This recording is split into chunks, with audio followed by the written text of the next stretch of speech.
बच्चों, आज मैं कक्षा 10 के रसायन विज्ञान के पहले पाठ रासायनिक अभिक्रिया एवं समीकरण पाठ के दूसरे भाग का वीडियो अपलोड कर रही हूँ। पहले भाग में मैंने 1 से 15 तक प्रश्न लिए थे। आज का वीडियो मैं 16वें प्रश्न से स्टार्ट करती हूँ। तो आज का पहला प्रश्न है, अवक्षेप क्या है? तो इसका उत्तर है, किसी रासायनिक अभिक्रिया में बनने वाला अविलेय पदार्थ अवक्षेप कहलाता है। अगला प्रश्न, उपचयन अभिक्रिया किसे कहते हैं? उदाहरण दीजिए। तो इसका उत्तर है, वह रासायनिक अभिक्रिया जिसमें ऑक्सीजन का योग हो उसे उपचयन अभिक्रिया कहते हैं। उदाहरण इसका, 2 Mg + O2 = 2 MgO। यहाँ मैग्नीशियम के संग ऑक्सीजन का संयोग हो रहा है और मैग्नीशियम ऑक्साइड बना रहा है। इसी प्रकार C + O2 = CO2। तो ये उपचयन अभिक्रिया के उदाहरण हैं। अगला प्रश्न, अपचयन अभिक्रिया किसे कहते हैं? उदाहरण दीजिए।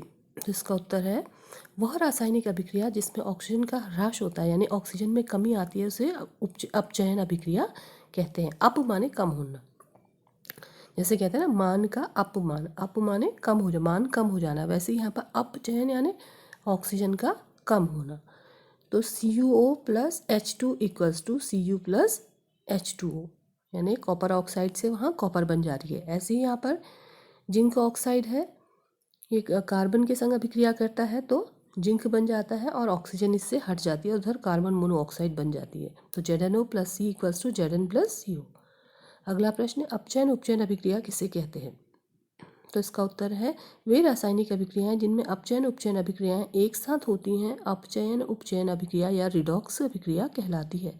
जैसे देखिए, ZnO + C = Zn + CO।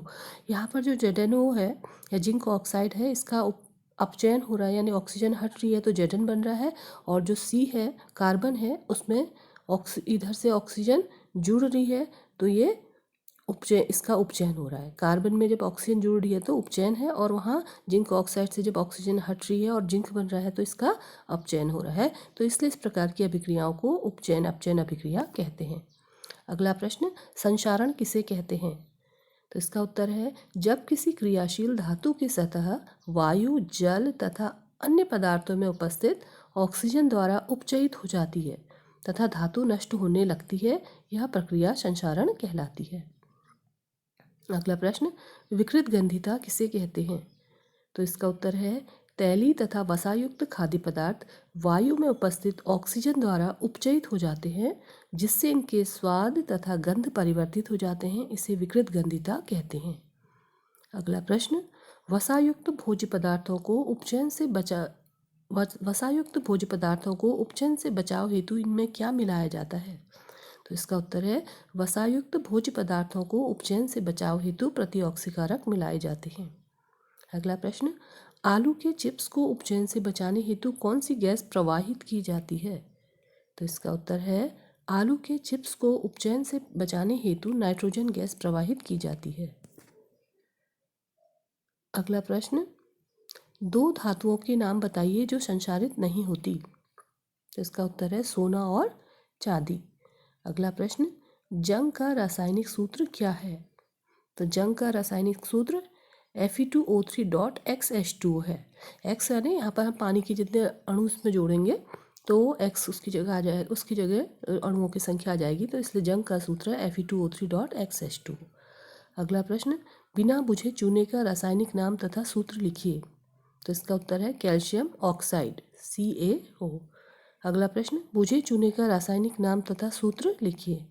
तो बुझे चूने का रासायनिक नाम है कैल्शियम हाइड्रोक्साइड और इसका सूत्र है CaOH2। अगला प्रश्न, सफ़ेदी करने के कुछ समय बाद दीवारों में चमक किसके कारण आती है? तो इसका उत्तर है, दीवारों में सफ़ेदी करने के लिए बुझे चूने का प्रयोग होता है। यह वायु में उपस्थित कार्बन डाइऑक्साइड के साथ अभिक्रिया करके कैल्शियम कार्बोनेट की एक पतली परत बना देती है। तो कैल्शियम कार्बोनेट की यह पतली परत दीवारों को चमक प्रदान करती है।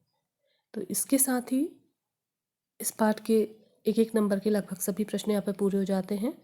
तो आप सभी इन प्रश्नों को याद करिएगा, अपनी कॉपी में नोट करिएगा, और इसके बाद मैं कुछ दिन बाद इसका अगला जो चैप्टर है अम्ल क्षारक एवं लवण, उसके प्रश्नोत्तरों को इसमें अपलोड करूँगी। तब तक के लिए थैंक यू।